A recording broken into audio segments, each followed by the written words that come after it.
That's right, folks. Another episode of the Razzball Fantasy Football Podcast. I am your host, Bobby LaMarco, and today we have the wrong thumbnail up on the screen because we're talking slot versus wide analysis, folks. It's Friday, the big-time wide receiver plays of the week, some guys you can stream, and key injuries, everything you need to know starting right now on the Razzball Fantasy YouTube channel.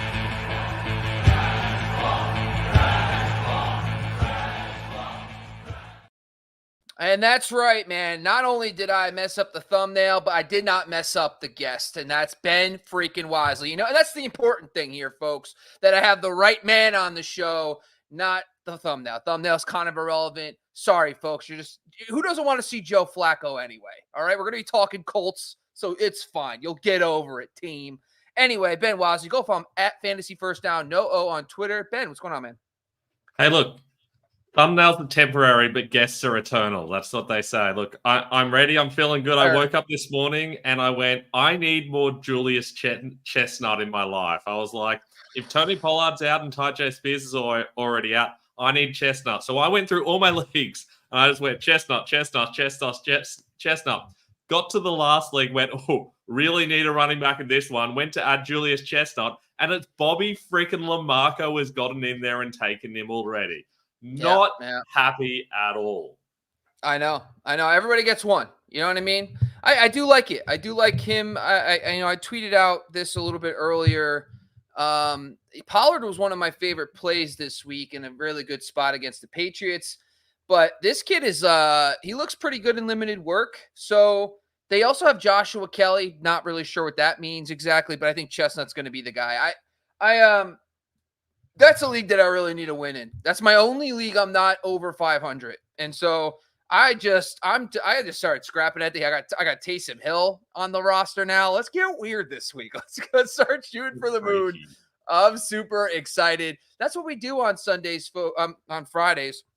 But speaking of Sundays, make sure you join us and subscribe to the Razzball Fantasy YouTube channel. We do a 2-hour live start sit show every single Sunday on the Razzball Fantasy YouTube channel. So go check it out, subscribe.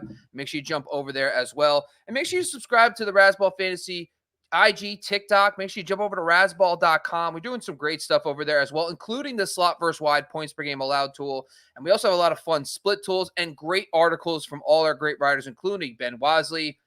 That's it. Let's get into our slot versus wide analysis. At least the banners are correct. All right. Everybody gets one mistake, folks. You're going to have to get over it, world. Honestly, no big deal. Jamie's in the chat. Jamie, what's up, man? How are you doing, man? Glad to have you still. Week 9. Jamie almost gave up on us week 6. He was like, I'm done. Can't do it anymore. And then we won him back over. A little bribery. Now he's still with us through week 9. Love every second of that.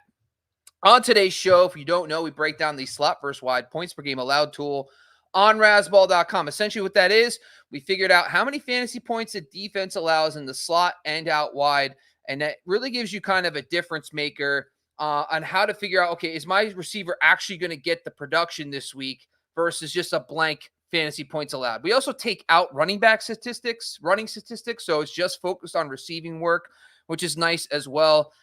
In today's episode, we break down the 5 biggest matchup upgrades this week. So if you go to razzball.com, click on the slot versus wide tool, you'll see the matchups this week. But what we do here is we basically tell you, all right, which guys had tougher early season schedules and which guy has the biggest upgrade this week. Now, let's jump to the top out wide matchup upgrade this week. It is the Denver Broncos going up against the Baltimore Ravens. Of course, Cortland Sutton coming off a very strong performance, a big-time bounce back. We kind of called that last week.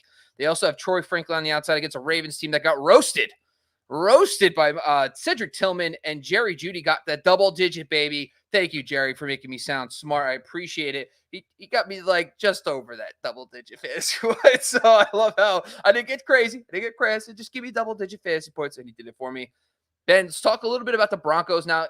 Bo Nix is on the road, rookie quarterback. He has a little bit of a home road split thing going on, so he hasn't been as good as on the road. Does that give you any hesitation, or are you all in on the Broncos this week versus the Ravens?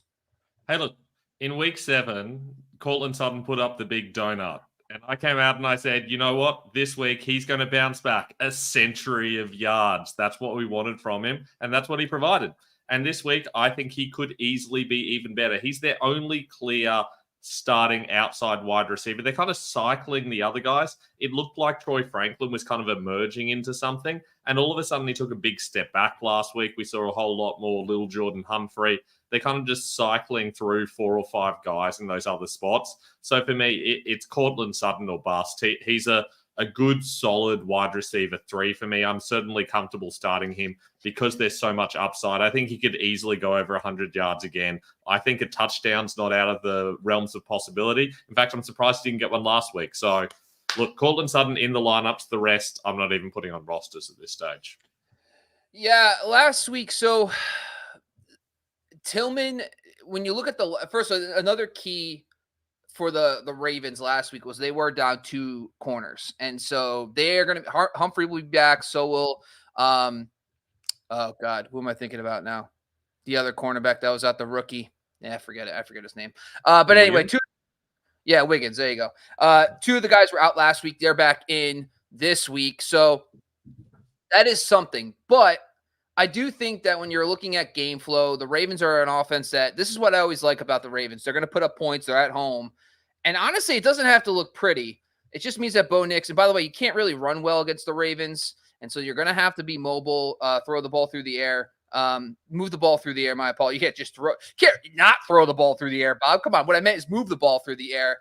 And listen, and the way you should look at the lineup data, Tillman lines up mostly on the left-hand side. That's where Sutton lines up. So I like that as well for the matchups that he plays. Marlon Humphrey kicks inside a lot. So I think that in a 3-receiver set, Sutton will have plenty of opportunities against lesser corners. So I do think he's got to be viewed as at least a wide receiver 3 this week in a plus matchup against the Ravens, who, by the way, now have Deontay Johnson. So that should be fun as well. Jumping down to number 2, and this one just got juicier, folks. When you think that Jameis Winston's beautiful 300-yard performance last week couldn't be, it just, you know what? There's only one thing that could make this better. If Joe Flacco also was the starting quarterback for the Colts. And then bam, like we now have Jameis Winston and Joe Flacco starting football games just the way God intended it, folks. And now the Colts receivers, all of them, Josh Downs, all the way to Michael Pittman and Alex Pierce. If you want to get weird and say A.D. Mitchell, sure, not really on that. But what my point is, the Vikings defense is good, but for some reason, they just allow a shit ton of fantasy points to wide receivers this season. The Colts early season schedule slightly below average, 19th in strength of schedule. This week, they get the number 1 matchup on the week against the Vikings on the outside. Now, yes, the slot receivers are good too, but what's your thoughts here about the Colts? Are you firing up every single one in this matchup on the road in Minnesota? I mean, I'm firing up 2 of them. Josh Downs for me is like in that wide receiver 2 conversation. I feel like he has a lot of target upside, especially in PPR. I think he's a great option. Michael Pittman, I'm just a little bit nervous. He's not fully healthy, and it's very obvious he's not fully healthy. But for me, he's still a solid wide receiver 3. I'm comfortable starting him. Joe Flacco is very good for this offense, but that's mainly an indictment on Anthony Richardson, who was just terrible for this offense. I don't think Flacco's going to come in and be special, but we've seen what he can do. He'll be solid. He'll produce a good 250, 300 yards in this sort of matchup, and most of that is going to go to Downs and Pittman. So they're both solid starts this week. I love Flacco this week. So I think Pittman, the injury thing is interesting. Downs to me could be a wide receiver 1. Just the game flow of what the Colts defense is getting healthier, which is kind of a good thing for them. They got DeForest Buckner back, the key defensive tackle. They're getting some of their guys in the secondary back too. But at the same time, like indoors with a red hot Vikings offense, like honestly, this could be a fun game. So I like Downs. I like Pittman too.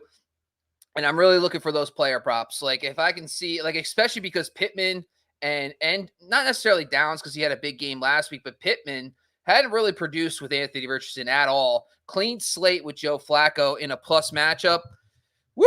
Let's go. I'm excited for both those guys this week. All right, jumping down to number 3. More great news. Derek Carr is back. And I know everyone, for some reason, hates Derek Carr. I don't. I think Derek Carr is a solid NFL quarterback, and I think that's going to show this week as the Saints travel to Carolina to face the Panthers. Now, the Panthers will be starting Bryce Young again, so that's always fun. But we just kind of saw what Bo Nix did against this defense, Cortland Sutton and company. Now, Chris Olave, to me, seems like probably the only guy. I don't even think this is a really great topic because I think Chris Olave is kind of an auto start. But is there anything other than this? Any worries about Chris Olave and or another receiver that you might consider in this matchup? Look, firstly, I think that we've seen over the last few weeks that Derek Carr is actually very good compared to a replacement level quarterback, which is what they've been starting the last couple of weeks. When you put Carr in there, this looks like a totally different offense, and that's just going to make Chris Olave a must start, essentially. He'll probably be a wide receiver 1 for me. He'll certainly be on the cusp. If you've got Olave in most situations, you're starting him. Behind him, there's not much healthy. Obviously, Rashid Shaheed is out essentially for the season. Look, they don't have Cedric Wilson at the moment, so it's kind of like Mason Tipton and Equanimous St. Brown, the St. Brown we don't talk about anymore. Like, they're the guys that they're probably putting out there, and that's why you're going to see a whole lot of Olave. I feel like Alvin Kamara is probably going to have a busy game. I believe they've got no Jamal Williams, so you'll see a fair bit of Kendre Miller as well, I think. They're just going to run the ball a heap, check it down, and then Olave will make those big plays. Tipton in a really, really, really deep league is someone you could consider starting if you're desperate. If you're in one of those situations where everyone's on a bye week or everyone's injured and you're like, I just need someone off waivers, Tipton is at least going to have a little bit of upside, but I think there's probably better options out there. Tipton or Alex Pierce? Ooh, I'd probably go Tipton. Okay. All right. Yeah, for this one, I think it's kind of obvious for me. The other thing I find interesting you did bring up, I know this is a slot versus wide show, and I apologize in advance because we're about to talk about non-wide receivers, and how dare we?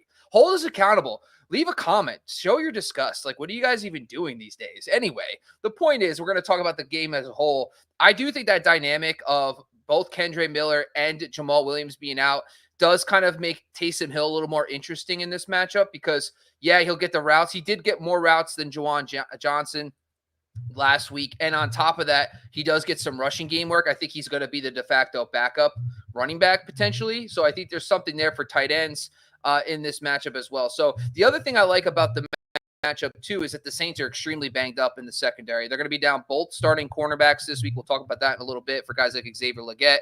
But at the same time, that should help Bryce Young a little bit. I mean, maybe a little bit, and maybe make things a little more interesting at home, but we'll see. I think overall it's Chris Olave. I'll be looking at his player props. Really excited for that. All right. Number 4. I'm just going to talk about this for a second. Eagles, we all know the Eagles. You're starting your Eagles. Eagles have a huge matchup upgrade this week. They are playing the Jaguars. And so this season, the Eagles, by the way, rest of season schedule, their early season schedule has been amazing for wide receivers. Start these guys. You're not worried about it. Even in DFS, I do like both these guys a lot in their matchups too. So if you want to get just player props, I really think this matchup is a big time upgrade. The Jags have been really, really bad against outside receivers this season. Jumping on to number 4, the Seahawks, which no DK Metcalf, no Noah Fant this week. They do get the Rams. Jake Bobo should be stepping in. Last week, I think there's an interesting wrinkle here. Last week, they played the Bills, one of the better perimeter defenses. On top of that, they also had a rain game where the game was sloppy. Now the Rams are getting better. They were a lot worse early on in the season, but they're still surrendering some fantasy points out wide. Guys like Justin Jefferson, of course, who's awesome, played very well against them, had 100 yards.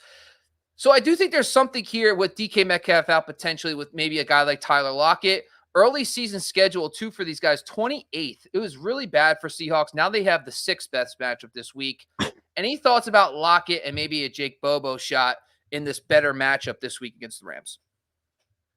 I mean, I think Lockett and Bobo are the guys that are interesting, but realistically, Jackson Smith-Njigba is kind of like their number 1 receiver at the moment. But the problem is this is a really tough slot matchup for them. The Rams are very good against slot receivers, and so you can't really start JSN, but do you then revert to Lockett and Bobo? I feel like Lockett's probably the safest of these 3 guys. He's going to be involved. I know it looked really bad last week because we thought he'd be more involved with Metcalf out, and then they had that horrible matchup against the Bills. But this isn't the Bills. This is a situation where they're going to be able to throw the ball to the perimeter. I do feel like Lockett's going to be productive, and I still like Bobo as a low-end option. For me, Bobo would even slide in ahead of Mason Tipton, ahead of Alec Pierce, ahead of those other low-end guys. I feel like he's probably one of the best guys that you can find on waivers if you're desperate for a wide receiver option. But I'm not going out of my way to start these guys and forcing them into lineups. It's just that they're the best player available. I'm going to say Lockett's in for me this week. Lock solid wide receiver 3, the matchup, but also his history against the Rams. Last 4 or 5 games, he's had double-digit PPR points against the Rams. So that's a floor plus no DK. So give me some Tyler Lockett this week. I think he's going to do good for us. Let's go. All right. Honorable mention I wanted to bring up too because we promised you 5. We only really gave you 4. The Eagles are kind of a slam dunk this week. You could even argue the Saints were kind of, other than the Taysom Hill talk, was kind of, useless. We already know, Bob. We already know we start Chris Olave against the freaking Panthers. But we just want to reassure everybody, hey, there's DFS, there's player props. Have some fun out there. On a sidebar, the Chiefs.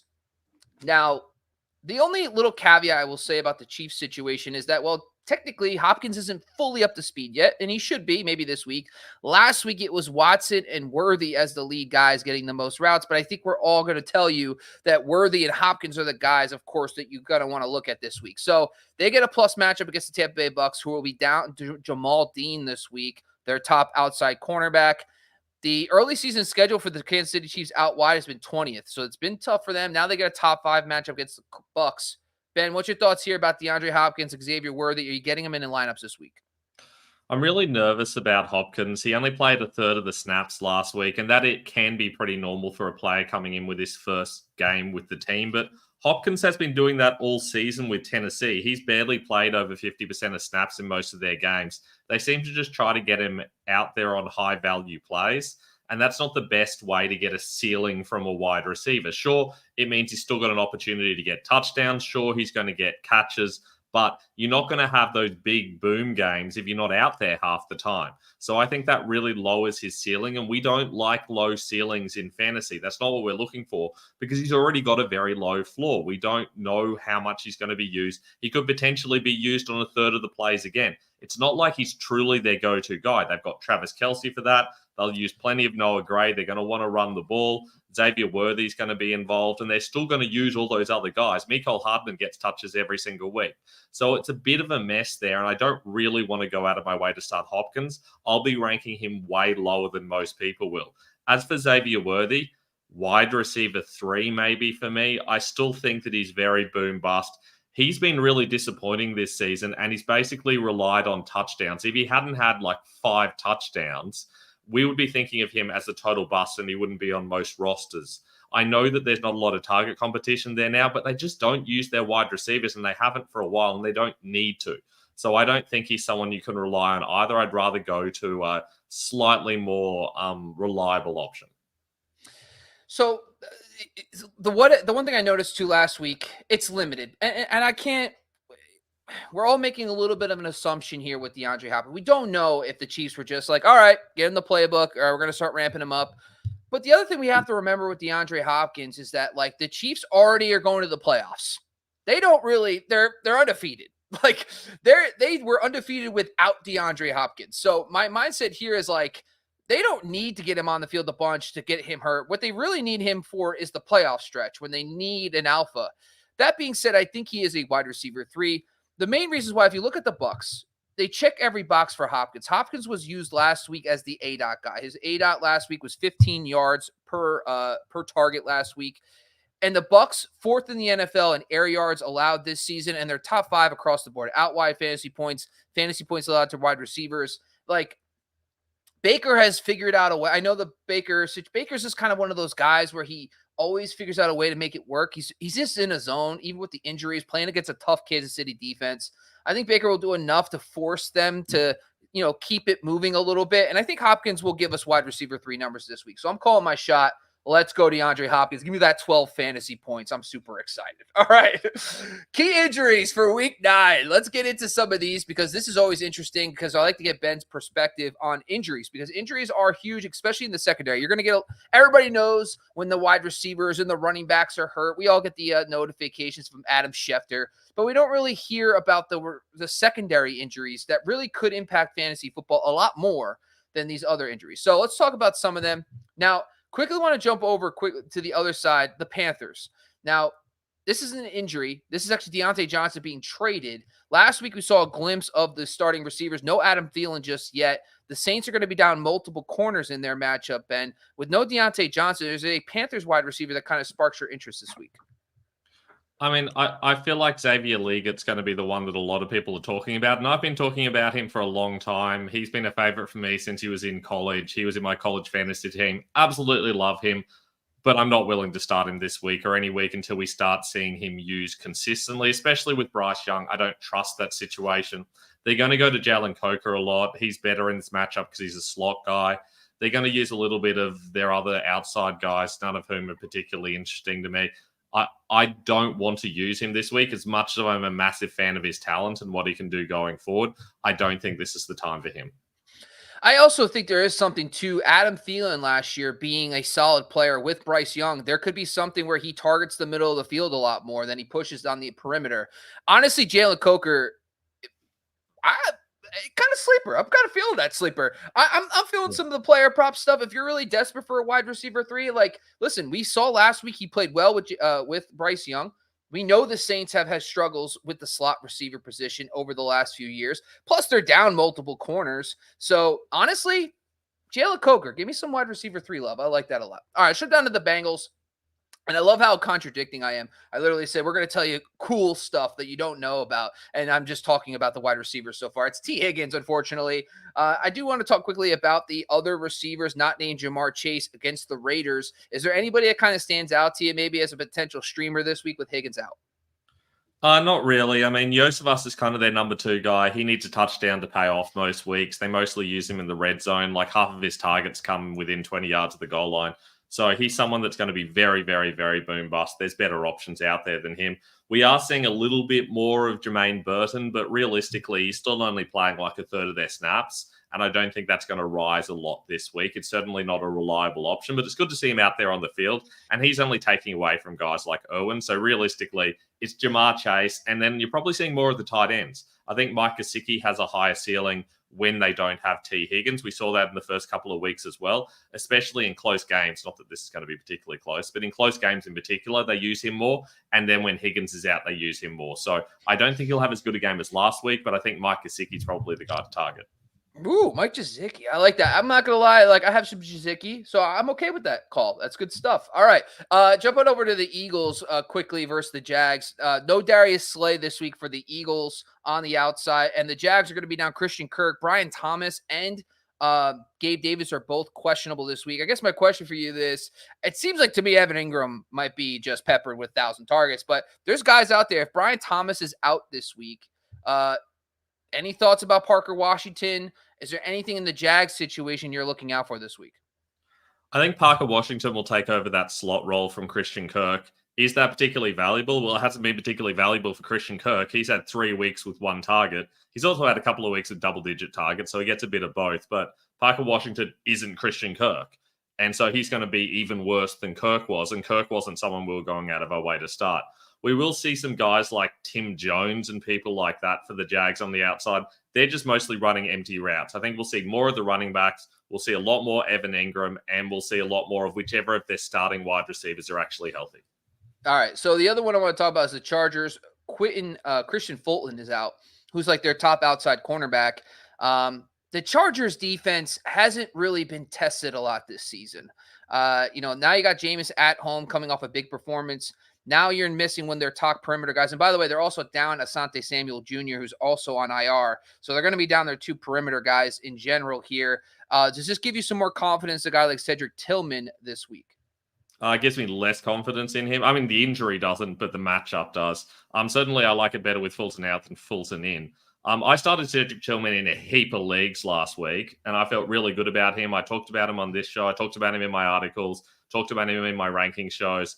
Realistically, this week, I think I'm probably starting him in no leagues. I don't think this is a good situation for him. I think Winston coming off that massive win is going to have a big fall from grace. Sorry. I'm getting my metaphors mixed up. It's all right. Regardless, I'm not interested in Tillman particularly. I'm definitely not interested in Judy or Moore. I feel like there's a lot more risk here than there is most weeks. I know they look fantastic, but they were really good matchups the last couple of weeks. This is not a really good matchup. We need to see how he goes in a tough matchup before we feel comfortable putting him in lineups. He's very much a desperation start if necessary. I feel desperate. I like it. Yeah, I'm probably not going to start. Tillman, I actually scooped him up in a league or two, and I haven't started him yet. The Fulton thing does pique my interest a little bit. But the Ravens matchup, man, maybe it's just Cortland Sutton week there, folks. Jumping over to the Dolphins, they're going to be down their slot cornerback and also their safety, Javion Holland. Now, they're playing Buffalo Bills this week. I think Khalil Shakir has really not been overshadowed by Amari Cooper, who's also dealing with an injury now. Also could be good for Dalton and Kincaid as well in the interior. Any thoughts about those injuries for those players? Yeah, I think Shakir is the guy that you end up targeting in this offense in general. I think it helps Kincaid a little bit, but I don't know. It's hard to trust anything in this situation with the Bills at the moment. Realistically, the Bill I like most this week is James Cook, because the one thing you can do against Miami is run the ball. So James Cook is going to be a top 10 option for me, and I will likely avoid all wide receivers not named Shakir and maybe Cooper, depending on his health. God, Cooper, he is making me sad inside. Anyway, let's go to the last one here, folks, and that's the Titans. I want to talk quickly. Like, we saw DeAndre Hopkins was gone, and Calvin Ridley blew up finally. This week he gets the Patriots. Are you rolling back with Calvin Ridley in this matchup, knowing what happened after the DeAndre Hopkins situation? Yeah, but not as comfortably as in previous weeks, because I feel like, again, this is one of those weeks where they should be able to run the ball. Having said that, if there's no Tony Pollard, are they going to choose to run the ball again with Julius Chestnut and whoever else they have next to him? I don't know that they necessarily will. I don't feel like they feel particularly comfortable in that situation to rely on those guys, and I think you will see more of Ridley. But I feel like it's going to be one of those ugly committee approaches behind him. So Ridley will probably be a wide receiver 3 for me, because he's got scoring upside, he's got target upside. If Pollard's healthy, though, he'll drop back a little bit. I got to tell you, good for him with Mason Rudolph. By the way, do we know if it's Will Levis yet? No, we don't. But I think it's probably going to be Rudolph, but we don't know. I hope it's Rudolph. I mean, Jesus, at least he just throws the ball on target and on time every time. Anyway, low bar we're setting. I love every second of that. I think if you're a Calvin Ridley loader, you got to be pretty excited that he was able to spark it. I do think that the one caveat with the Patriots is they do have their top cornerback, who I can't forgetting his name off the top of my head, is very good. So they could Gonzalez, yeah, they could shadow him potentially with him, maybe. So we'll see if that impacts Calvin Ridley. The other thing on the other side of the football is, and I noticed the Titans, by the way, early on in the season were one of the toughest out wide matchups. They still are, but L'Jarius Sneed, their top outside cornerback, is out. So I know the Patriots passing attack is not something we're overly excited for, but Kenyon Booty, we went Booty. Is getting the confidence. He's getting some targets. He's also getting the routes. Is there any interest in a player like him if Sneed is out? No, well, he is out. Not really. But I mean, look, this is if Drake May plays, that's going to help at least, because Drake May we've seen is willing to air the ball out and can get the passing attack going a little bit. But realistically, I think regardless of what's happening on the outside, it's hard to trust Bourne. It's hard to trust Booty. Heck, for me, I'm not even touching Demario Douglas this week. I don't want the Pats passing attack. I just don't feel like it's a situation where you know what's going to happen from week to week. And if you get it wrong, you're getting practically no points. The downside is so low that it's not worth risking it for the limited upside. Okay. All right. Before we get to your starts and sits, we do have some questions here. Jamie's calling you out right now. He wants to know some stuff. Sorry, I clicked the wrong one. Nope, that's not it either. Wow, what am I doing here? That moved down on me. Sorry, I got a question for Ben tonight. I'll just go blank myself, Jamie. It's fine. Kyler versus Knicks. You have Kyler ranked higher. He's at home this week. They're playing the Bears, and then you have facing the second hardest for QBs. Knicks is facing the third easiest. So you have Knicks lower than Kyler. What's your thoughts here? I have squeezed them a little bit closer in my second update. I usually try to put out a first draft before Thursday Night Football, partly because we need to for Fantasy Pros. If we don't log it before Thursday Night Football, it doesn't go in. And secondly, because I want to get something out there for people. But since then, I've redone the quarterbacks. I've got Murray at 10 and Nix at 12, so I do have them closer. My concern with Bo Nix in this situation is this could just be a total blowout.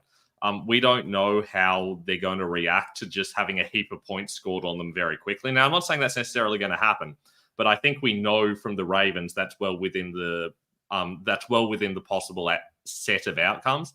It's also very possible that the Broncos just work really hard to try to turn this into a grind game and limit the Ravens as much as possible. Try to make sure that they're just forced to play as few snaps as possible. And that's going to hurt everyone involved in this game. On the other hand, with Kyler, we've seen Kyler's actually been pretty darn good in difficult matchups. He runs the ball a heap and they manage to throw it regardless. So I feel like Kyler, he's someone who could be in the top 5 in a good matchup because this is a tough matchup. He drifts down, but he's still within my top 10. You're basically taking players that would usually be here and just moving them closer, but Kyler's still the guy I prefer. Got it. All right, Jamie calling out Ben. By the way, Ben's doing a really good job this year. Fantastic. Top 5 ranker overall. Got some top 5s in his QB, wide receiver, DST, doing a great job in the Fantasy Pros accuracy rankings. We appreciate you, Ben. Keep up the good work. Don't let us down.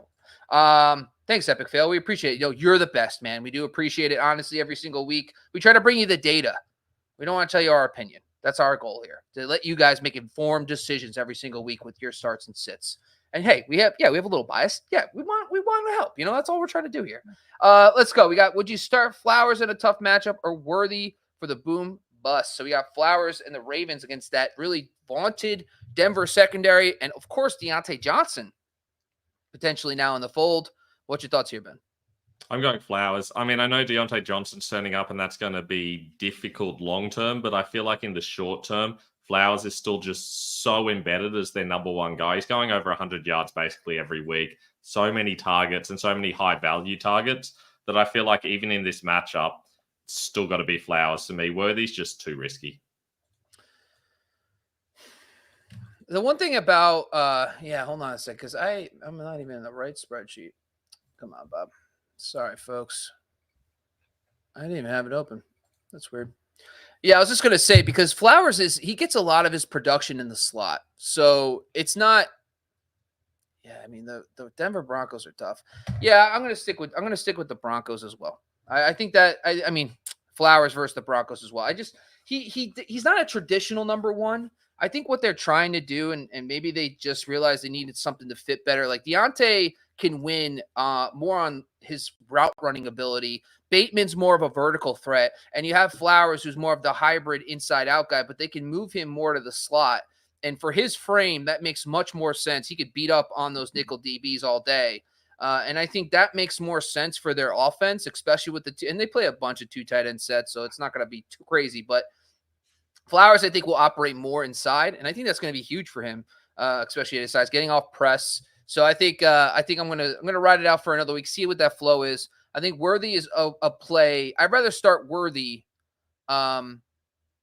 versus like a wide receiver 3 who's maybe in a better matchup. But Flowers, I think, is a little bit higher than that. So let's get it there. Leggett is dealing with some toe issue. Yeah, we'll see what the injury update is on him, but honestly, yeah, I think overall, I'm not overly excited for Leggett anyway, even with the injuries. Sometimes schemes, it's more scheme than player. I mean, we saw for years the Marshawn Lattimore would miss games, but the outside cornerbacks the outside offense, the outside receivers wouldn't go off against the Saints because they scheme it up a certain way. So I think that's going to be Coker more than him as well. Parker Washington played 7% of the snaps, at least in the slot, but this season he's playing 7% out wide, so he could be used anywhere. Yeah, I think that had more to do with what they needed, right? Christian Kirk was their slot guy. Parker Washington's going to be probably right in. He's going to probably flip. I like Washington, especially if Brian Thomas is ruled out this week. I think Davis is also questionable too. But if one of those 2 guys is ruled out, I think Washington, by the way, the Eagles are a slot funnel. I mean, they let up a bunch of slot fantasy points. So I think you could do worse than Parker Washington if you need it there as well. Gonzalez does shadow a top 3 rate. There you go. So we know that Gonzalez is the guy I was thinking about. He's the player that could potentially and probably will shadow this week Calvin Ridley. So that's something to note there as well.